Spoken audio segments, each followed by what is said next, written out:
नमस्कार, फिर पैसा बोलता है में आप सबका स्वागत है। मैं आनंद श्रीनिवासन। आज मैं ब्याज के बारे में बात करना चाह रहा हूँ, क्योंकि कल क्या हुआ, रात में जेरोम पोल ने मीटिंग किया और जेरोम पोल ने अमेरिकन कांग्रेस को ये बोल दिया कि वार जैसा कोई चीज़ भी हो, उसका उनका कोई चिंता नहीं है। अमेरिका फुल टिल्ट पे इकॉनमी चल रही है, काम करने के लिए लोग नहीं मिल रहे हैं, तो ब्याज बढ़ाएँगे, मार्च 31 तक 0.25% बढ़ाएँगे। तो ये तय हो गया कि पहला बढ़ाई आ रही है। तो क्या मुद्रास्फीति इन्फ्लेशन इससे कम होगी? मैं समझता हूँ नहीं। जो यूक्रेन में युद्ध चल रहा है, उससे तो एनर्जी प्राइसेस 115-120 डॉलर तक पहुँच गई है और ये भी तय है कि कुकिंग ऑयल का भी दाम ऊपर जाएगा।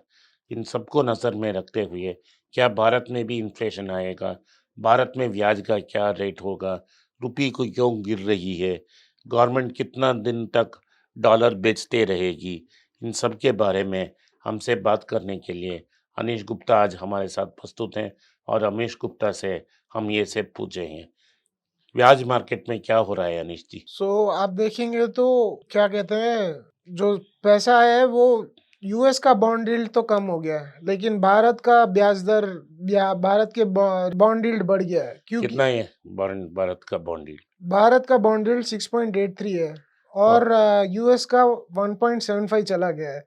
2 के ऊपर गया था, इंडिया का भी 7 के करीब गया था। तो दोनों गिर गए। दोनों गिर गए हैं, लेकिन यूएस का ज्यादा गिर गया, भारत का बढ़ गया है। तो भारत का क्यों बढ़ गया? क्योंकि क्रूड ऑयल, जो हम लोग पेट्रोल डीजल जिससे बनाते हैं, उसका दाम बढ़ गया है।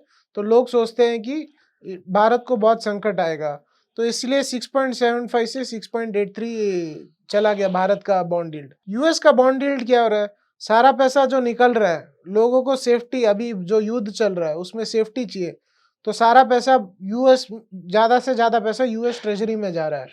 तो यूएस ट्रेजरी में जाने से उनका बॉन्ड ब्याज दर में कोई महंगाई में कोई कमी नहीं आई है। 2% वाला बॉन्ड यील्ड था वो 1.75 आ गया, क्योंकि बहुत पैसा यूएस ट्रेजरी में आ गया है।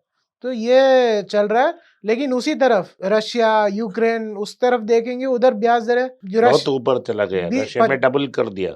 रशिया ने तो ब्याज दर इतना बढ़ा दिया क्योंकि उनका मार्केट इतना गिर रहा है। रशिया में तो ट्रेडिंग ही बंद हो गया है, शेयर मार्केट में ट्रेडिंग ही बंद हो गया।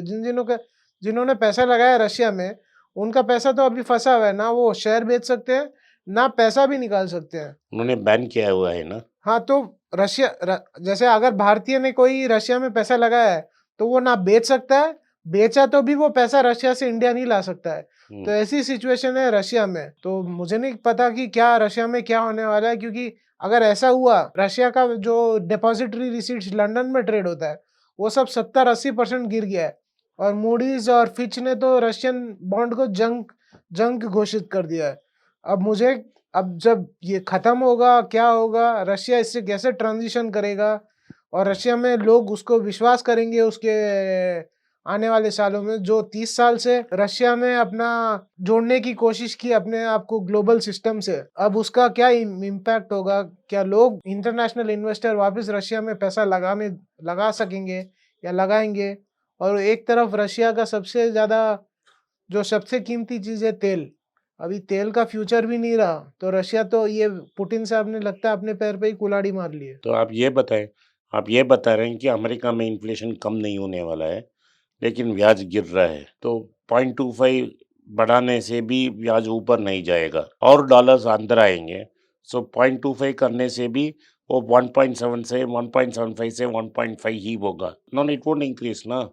तो ऑफिशियली होना ये चाहिए कि इंक्रीज होना है, लेकिन अगर डॉलर आता रहा तो ये डिस्काउंट हो जाएगा ना, ये 0.25% भी। तो अभी क्या हो रहा है कि जब आता रहता पैसा, जो हकीकत है, हकीकत नीचे है कि ब्याज दर बढ़ना चाहिए, लेकिन जो इतना नोट छापा है, इतना करेंसी प्रिंट किया है, तो सब वापस आ रहा है, जो बाहर के देशों में है, ये युद्ध के कारण जो वापस आ रहा है, इससे क्या हो रहा है, लोग डर के इक्विटी में नहीं लगा रहे। जो पैसा वापस आ रहा है वो सारा वापस यूएस ट्रेजरी में जा रहा है।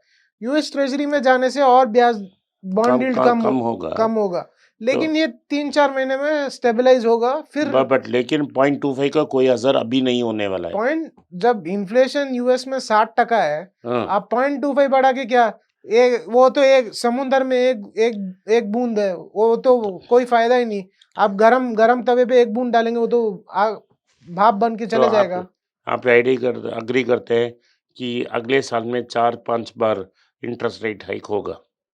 अभी क्या, अगर जेरोम पावेल अपने इन्फ्लेशन टारगेटिंग, अगर उनका इन्फ्लेशन 2% है तो अगर उनका महंगाई करने का ही काम, कम करने का ही काम है, क्योंकि वो युद्ध, रशिया का युद्ध और यूक्रेन का युद्ध तो रोक नहीं सकते, तो जो महंगाई तेल में आएगी वो कुछ नहीं कर सकते। मेरे हिसाब से अभी तक बढ़ा देना चाहिए था पावेल साहब को, और 0.25, अगर सीरियसली उनको इन्फ्लेशन, महंगाई कम करना है तो 0.25 से नहीं चलेगा, बड़े स्टेप लेने पड़ेंगे, लिक्विडिटी कम करना पड़ेगा, डिमांड, क्योंकि यूएस में इतना डिमांड हो रहा है स्टिमुलस के कारण, महंगाई कम ऐसे नहीं होगी, लिक्विडिटी भी बाहर निकालना पड़ेगा, और ब्याज दर जिस हिसाब से चल रहा है अगले 2 साल तक महंगाई कम नहीं होगी, आपको रेट ब्याज की दरें बहुत ऊपर करनी पड़ेगी, तो तभी लगभग 3-4% तक 3% तक जा सकती है।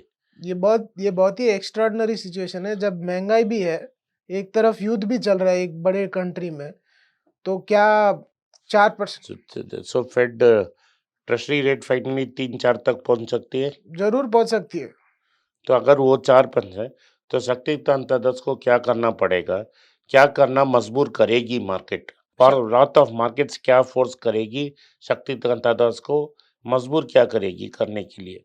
अभी जब अमेरिका में 3 या 4% हो जाएगा फेडरल रिजर्व ओवरनाइट रेट, तो क्या होगा, जो रुपया है वो कमजोर होगा। अगर रुपया क्यों कमजोर होगा, क्योंकि डॉलर, जो भी इंडिया में फॉरेनर्स ने पैसा लगाया है वो वापस बाहर ले जाएंगे। अगर शक्तिकांता दास को ये रोकना है तो यहाँ की ब्याज दरें बढ़ानी पड़ेगी, या ब्याज दरें बढ़ा सकते हैं या रुपया को गिरने दे सकते हैं, दोनों में से एक डिसाइड करना। हमारे पास तो $500 बिलियन है ना। $500 बिलियन होने से क्या, आप वो खुद रिजर्व बैंक का थोड़ी ना $500 बिलियन है, वो तो कोई कंपनी में आया है या कोई कंपनी ने लिया है, वो गवर्नमेंट ऑफ इंडिया का पैसा थोड़ी ना है $500 बिलियन। तो बाहर जाएगा, बाहर जा सकता है। और जिस जिन्होंने ऋण लिया है डॉलर में, उससे क्या होगा, उनको ज्यादा रुपया देना पड़ेगा ऋण चुकाने के लिए। जैसा अनिल अंबानी का कोलैप्स हुआ, सिंटेक्स का कोलैप्स होगा, सबका कोलैप्स ऐसा ही होगा आप बोल रहे हैं? हो सकता है, अब कितने लोगों ने उतना बड़ा लोन लिया है पता नहीं, अभी रिलायंस ने ही बहुत पैसा उठाया था। हाँ, मैं पूछ रहा हूँ।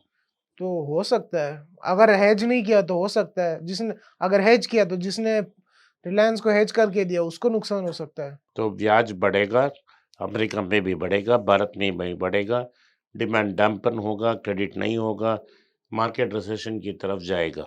रिसेशन की तरफ जाएगा, और ये भी है कि जो फेडरल रिजर्व है और सेंट्रल बैंकर है, उनको भी पता है अगर मैंने ये किया तो रिसेशन में जाएगा, तो मेरे ऊपर बंदूक चलेगी, तो वो लोग भी वेट कर रहे हैं कि कौन पहले करे। तो ये तो कैच 22 सिचुएशन हो हाँ, गया। क्योंकि उनको पता है गवर्नर को, फेडरल गवर्नर को, तो अभी आप साफ कर सकते हैं कि इक्विटी मार्केट क्या अपसाइड कैप्ड है? इक्विटी मार्केट में अभी अपसाइड आना बहुत ही मुश्किल है, जो भी आना था सब आ चुका है। अभी इधर से 2-3 साल कंसोलिडेशन या डाउन टर्न ही रहेगा। अभी नेक्स्ट रिटर्न, ये डाउन टर्न साइकिल चालू हो गया है इक्विटी मार्केट्स में। धन्यवाद अनीश जी। आप लोगों ने सुना, यही मेरा राय है कि ब्याज ऊपर जाएगा, वही मैं सारे चैनल में बोल रहा हूँ, और मार्केट अफेक्ट हो जाएगी। मार्केट लगातार निरंतर गिर रही है। LIC इफेक्ट का के कारण ही मार्केट थोड़ा स्टेबिलिटी लगता आ रही है। तो आप निवेश करने के पहले देखिए, सोचिए। जैसे मैंने कल बताया, HDFC जैसे अच्छा स्टॉक में इन्वेस्ट कीजिए। नमस्कार, धन्यवाद, जय हिंद। अगर ये वीडियो आपको पसंद आया तो आप अपने दोस्त और रिश्तेदार के साथ इसको शेयर कीजिए। और बस उतना मन नहीं करना है, दूसरा काम भी करना है। वो है कि आपको ये चैनल को सब्सक्राइब करना है और बेल नोटिफिकेशन को टीका लगाना है, क्योंकि उसके बाद हमको हर जब टाइम हम वीडियो डालेंगे आपको नोटिफिकेशन उसी टाइम जब ही मिलेगा जब आप ये नोटिफिकेशन ऑन किए होंगे। नमस्कार, मैंने अंग्रेजी में 3 पुस्तक लिखे हैं, ये सब स्टॉक मार्केट के बारे में है। मेरा पहला पुस्तक का नाम है ऑर्डिनरी स्टॉक एक्स्ट्राऑर्डिनरी प्रॉफिट्स। दूसरा अल्केमी ऑफ मनी नाम का basic fundamentals of stock market और मनी के बारे में मैंने दूसरा पुस्तक लिखा है। और तीसरा और final book all about mutual funds नाम का एक म्यूचुअल फंड्स के बारे में भी मैंने एक पुस्तक लिखा है।